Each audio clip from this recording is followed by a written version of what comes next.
क्या करेंगे ये आप इसका अंदाजा लगा सकते हैं।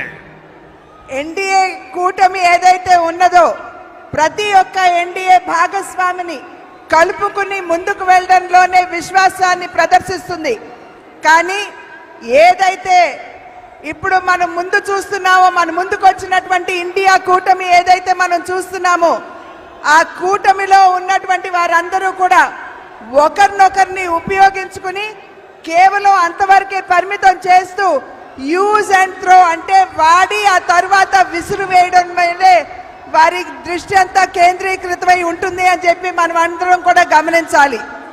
ఇవాళ కాంగ్రెస్ పార్టీ మరి ఒక రకమైనటువంటి వారికి ఎటువంటి ముందు చూపు లేకుండా వారు అందరితో కలిసి మన ముందుకు వచ్చిన ఒక్కసారి ఈ కూటమి భావజాలం మీద మీరు దృష్టి కేంద్రీకరించండి.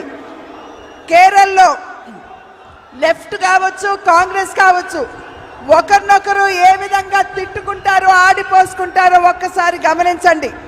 అదేవిధంగా బెంగాల్లో, వెస్ట్ బెంగాల్లో తృణమూల్ కాంగ్రెస్ మరియు లెఫ్ట్ ఒకరినొకరిని ఏ విధంగా దూషించుకుంటారో ఒక్కసారి ఆలోచించండి. అదేవిధంగా పంజాబ్లో కాంగ్రెస్ పార్టీ, ఆప్ ఈ రెండు పార్టీలు కూడా ఒకరినొకరు ఏ విధంగా దూషించుకుంటారో ఒక్కసారి మీరందరూ కూడా గమనించాలి. అంటే కేవలం తమ యొక్క స్వలాభం, వారి యొక్క స్వార్థం తప్పించి దేశ ప్రయోజనాలు వారి దృష్టిలో లేనటువంటి సందర్భంలో వారు ఏ రకంగా ముందుకు వస్తారు, ఏ రకమైనటువంటి పాలనని దేశానికి అందివ్వగలరో ఒక్కసారి మీరందరూ ఆలోచించండి.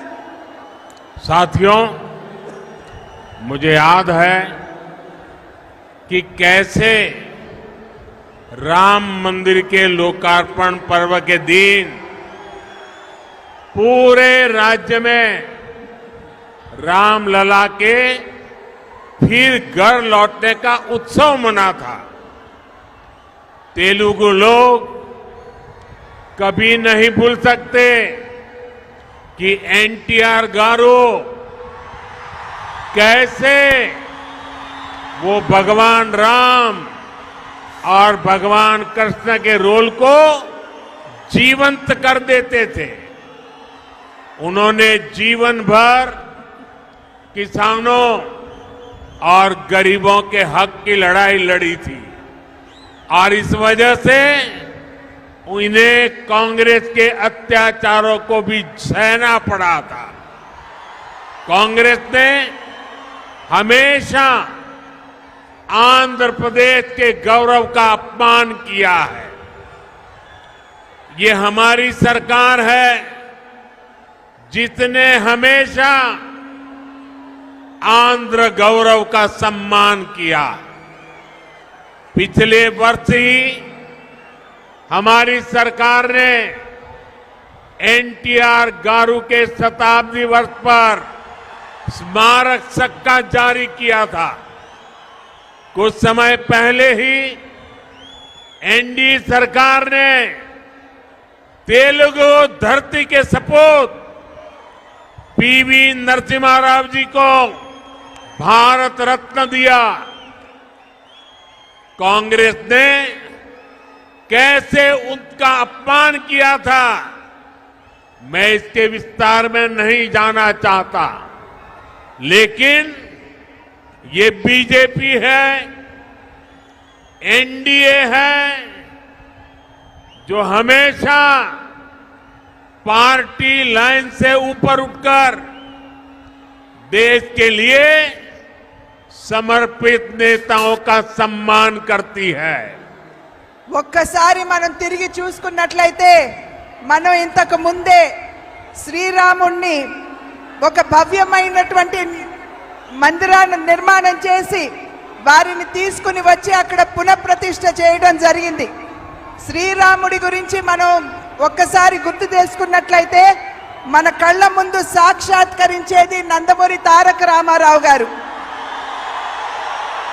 వారు ఏ విధంగా శ్రీరాముడిగా శ్రీకృష్ణుడిగా వారు నటించడం గారు జీవించారో మనందరికీ తెలిసినటువంటి విషయమే.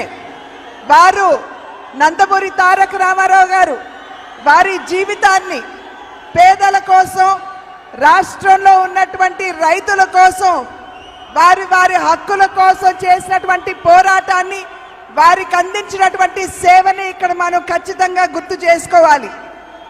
అదేవిధంగా వారు కాంగ్రెస్ పార్టీ తరఫున అప్పుడు ఉన్నటువంటి కాంగ్రెస్ ప్రభుత్వం ఏ విధంగా వారిని ఇబ్బంది పెట్టిందో మనందరికీ తెలియనటువంటి విషయం కాదు. కాంగ్రెస్ ప్రభుత్వం ఎప్పుడూ కూడా ఆంధ్ర ప్రజల యొక్క ఆత్మ గౌరవాన్ని దెబ్బతీసినటువంటి విషయాన్ని మనం ఇక్కడ గుర్తు చేసుకోవాలి.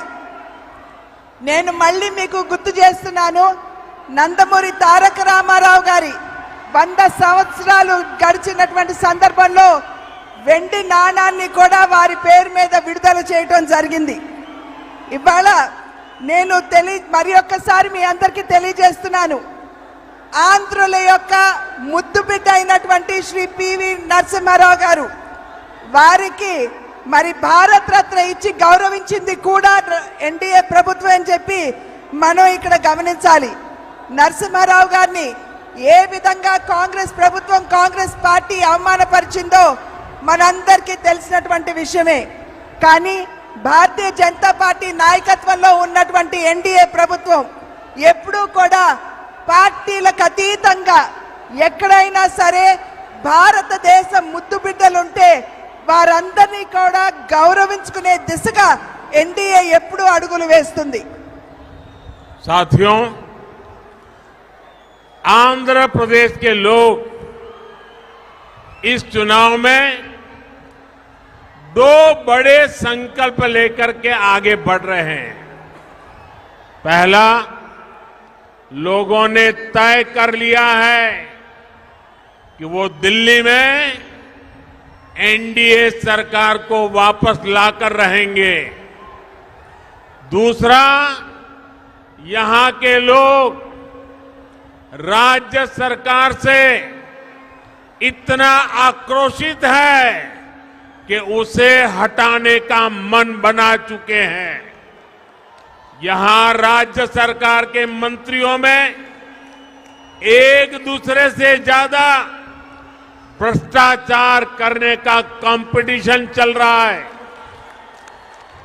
आंध्र प्रदेश के लोग देख रहे हैं कि राज्य के तेज विकास के लिए जिस सकारात्मक वातावरण को बढ़ाने की जरूरत थी, उसे पिछले 5 साल में यहां धक्का लगा है। आंध्र प्रदेश के लोगों ने देश के विकास के लिए, आंध्र प्रदेश के विकास के लिए पूरी सकारात्मकता के साथ वोट देने का निर्णय ले लिया है। ఆంధ్ర రాష్ట్ర ప్రజలు 2 సంకల్పాలు తీసుకున్నారని చెప్పి నేను భావిస్తున్నాను. మొట్టమొదటిది, కేంద్రంలో ఖచ్చితంగా ఎన్డీఏ ప్రభుత్వాన్ని స్థాపించాలి అని చెప్పి నిర్ణయం చేయడం జరిగింది. రెండవ సంకల్పం, ఏదైతే రాష్ట్రంలో అవినీతిలో కూరుకుపోయినటువంటి ప్రభుత్వం ఉన్నదో దాన్ని పెకలించి విసిరివేయాలి అని చెప్పి నిర్ణయం తీసుకున్నట్లు నాకైతే అర్థమవుతున్నటువంటి విషయం. ఈ రాష్ట్రంలో ఉన్నటువంటి మంత్రులు ఎవరైతే ఉన్నారో సవ్యమైనటువంటి పరిపాలనని ప్రజలకు అందివ్వడం కంటే కూడా ఎవరికంటే ఎక్కువ అవినీతి చేస్తారో దాని మీదే దృష్టి కేంద్రీకరించారని చెప్పి మనం ఇక్కడ అర్థం చేసుకోవాలి. మన ఆంధ్ర రాష్ట్ర ప్రజలు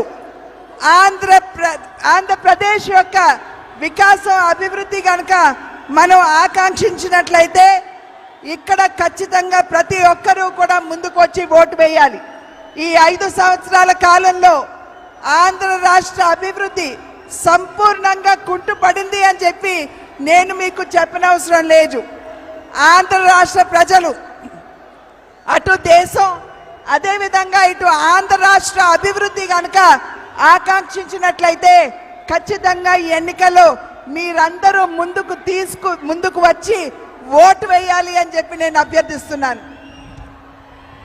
आंध्र के मेरे प्यारे भाइयों बहनों, आप ये गलती कभी मत करना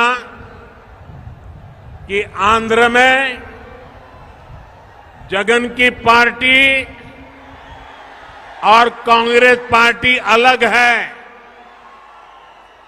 ये दोनों एक ही है। एक परिवार के लोग ही दोनों पार्टी चला रहे हैं और ये उनकी मिली भगत है कि जो सरकार के प्रति गुस्सा है वो थोड़ा गुस्सा कांग्रेस की तरफ चला जाए ताकि एनडीए के लोगों को लाभ न मिले। तो ये दोनों की चालाकी है। ये दोनों एक ही चट्टे बट्टे के आजू बाजू है। कोई गलती मत करना। ఆంధ్ర రాష్ట్ర ప్రజలు మీరు గమనించవలసినటువంటి విషయం, ఇక్కడ కాంగ్రెస్ పార్టీ మరియు వైఎస్ఆర్సీపీ వేరు వేరు పార్టీలు కాదు, రెండు పార్టీలు కూడా ఒకే వరలో ఉన్నటువంటి ఖడ్గాలు. ఈ రెండు పార్టీలు ఒకే కుటుంబం నుండి వచ్చినటువంటి నాయకత్వం వహిస్తున్నటువంటి విషయాన్ని మనమందరం కూడా గమనించాలి. ఇక్కడ చాలా తెలివిగా వైఎస్ఆర్సీపీ మరి వారి మీద ఉన్నటువంటి ఏదైతే కోపం ఉంటుందో ప్రజల మనసుల్లో దాన్ని నెమ్మదిగా కాంగ్రెస్ వైపు మళ్లించడానికి చూస్తున్నారు. కనుక మీరు తెలివిగా అటు చీలకుండా మన ఓటు ఎటు పోకుండా మీరందరూ జాగ్రత్తగా ఎన్డీఏకే మీరు ఓటు వేయాలి. साथियों, अगले 5 साल आंध्र प्रदेश के तेज विकास के लिए बहुत जरूरी है। अगले 5 साल विकसित आंध्र की नींव मजबूत करने वाले होंगे। अगले 5 साल आंध्र प्रदेश में गरीब कल्याण की योजनाओं के विस्तार के होंगे। अगले 5 साल आंध्र के युवाओं, यहां की महिलाओं को नए अवसर देने वाले होंगे। अगले 5 साल आंध्र प्रदेश में इंफ्रास्ट्रक्चर डेवलपमेंट को नई ऊंचाई पर ले जाने वाले होंगे। अगले 5 साल आंध्र प्रदेश में पोर्ट लेड डेवलपमेंट के होंगे, ब्लू इकोनॉमी के विस्तार के होंगे। और इसलिए आपको डबल इंजन की सरकार के लिए आंध्र की विधानसभा में और दिल्ली में लोकसभा के लिए वोट करना है। आपको विकसित भारत के लिए वोट करना है। రాబోయే 5 సంవత్సరాల కాలం మనకి చాలా ప్రధానం అని చెప్పి మీరందరూ కూడా గమనించాలి. రాబోయే 5 సంవత్సరాల కాలంలో మీరు గనక ఎన్డీఏకి ఓటు వేసినట్లయితే ఆంధ్ర రాష్ట్రంలో ఇక్కడ కూటమి, కేంద్రంలో కూడా ఎన్డీఏ సర్కార్ కనుక ఉన్నట్లయితే ఇక్కడ మనం అభివృద్ధి చెందే ఆంధ్ర రాష్ట్రానికి తిరిగి మనం పునాది వేసుకుంటాం. రాబోయే 5 సంవత్సరాలు రాష్ట్రంలో ఉన్నటువంటి పేదల కళ్యాణాన్ని, వారి యొక్క సంక్షేమాన్ని ఆకాంక్ష నేర్చుకునేటువంటి ప్రభుత్వానికి మనం పునాది వేస్తాము. రాబోయే 5 సంవత్సరాల కాలంలో రాష్ట్రంలో ఉన్నటువంటి యువత మరియు మహిళలు వారికి కొత్త అవకాశం ఇచ్చేటువంటి ప్రభుత్వానికి మీరు పునాది వేస్తారు. రాబోయే 5 సంవత్సరాల కాలంలో ఏదైతే అభివృద్ధి చెంది ఆంధ్ర రాష్ట్రానికి మౌలిక వస్తువులు అవసరమో వాటికి మీరు పునాది వేస్తారు. రాబోయే 5 సంవత్సరాల కాలంలో పోర్టులు మాత్రమే కాదు, నీలి విప్లవానికి కూడా మీరు పునాది వేస్తారు. కనుక డబుల్ ఇంజిన్ సర్కార్ అంటే కేంద్ర